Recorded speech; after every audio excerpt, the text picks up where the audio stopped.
Evangelho segundo São Lucas. Naquele tempo, o Senhor escolheu ainda outros 72 discípulos e mandou-os à sua frente, dois a dois, por todas as cidades e lugares onde tencionava dirigir-se.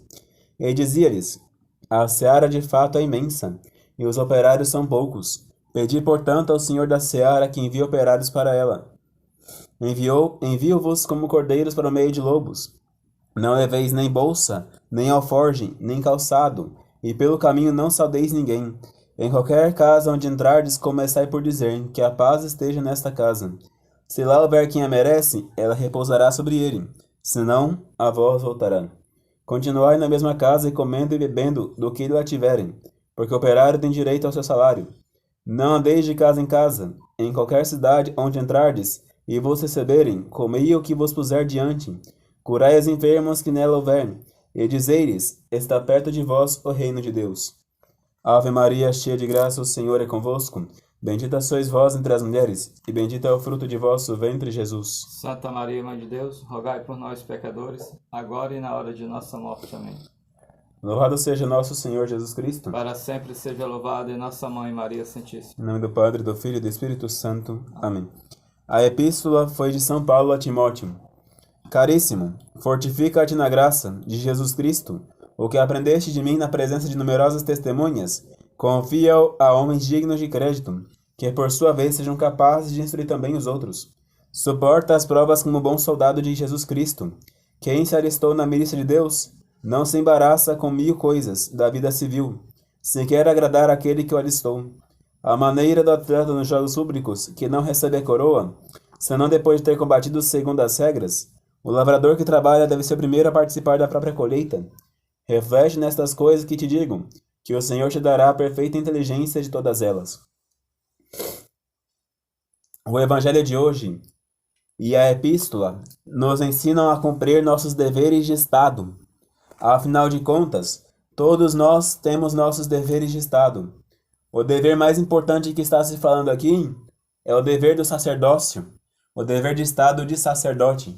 Aquele que escala a montanha do sacerdócio, aquele que escala a montanha da vida religiosa, tem seus deveres de Estado a cumprir. O primeiro deles é serem perfeitos. Quando nosso Senhor obrigou a perfeição, ele obrigou primeiro aos padres.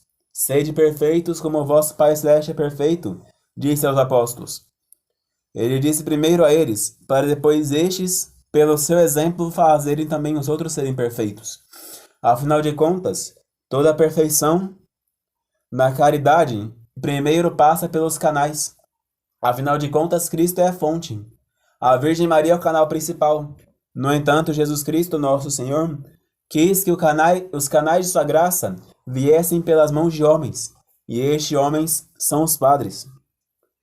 Em segundo momento, o padre, além de ser perfeito, não somente tender à perfeição, mas ser de fato perfeito, buscar cada dia aperfeiçoar-se mais, senão ele descumpre o preceito do Evangelho, ele deve, como aqui consta, deve pregar o Evangelho oportuna e importunamente, porque aqui fala no Evangelho de Nosso Senhor: envie-vos como cordeiros para o meio de lobos, e outros: em qualquer cidade onde entrardes e vos receberem, comei o que vos puser adiante, curai os enfermos que nela houver, e dizei-lhes: Está perto de vós o reino de Deus.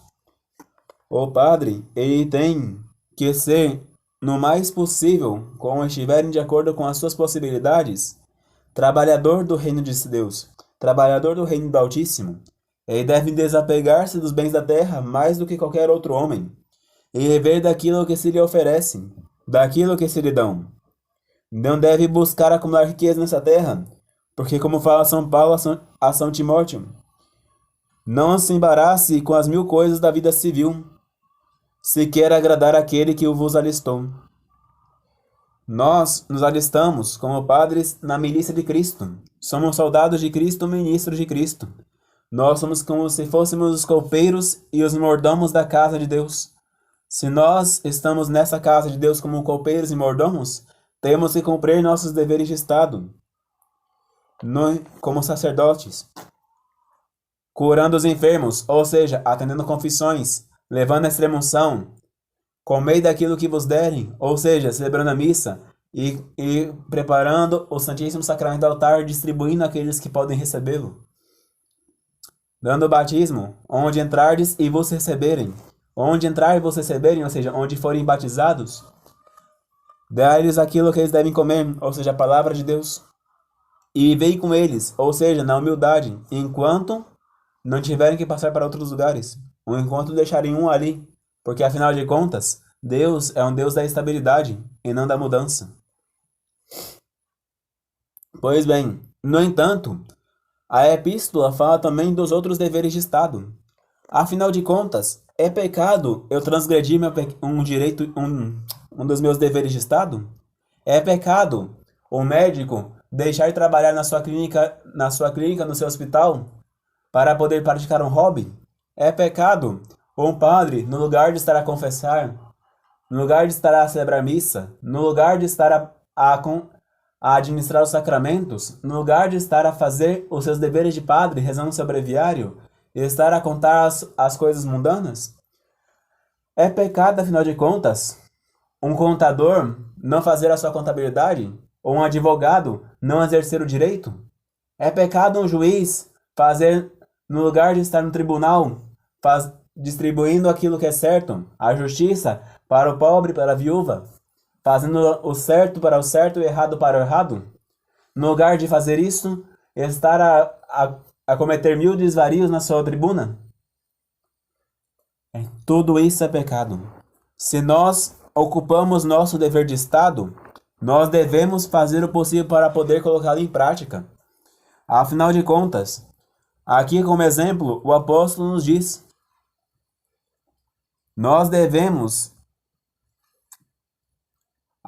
como alistados no caminho de Deus, cuidar somente das coisas de Deus, e não nos embaraçar com as mil coisas da vida civil, à maneira do atleta dos jogos públicos que não recebe a coroa senão depois de ter combatido segundo as regras, ou o lavrador que trabalha, que deve ser o primeiro a participar da própria colheita. Afinal de contas,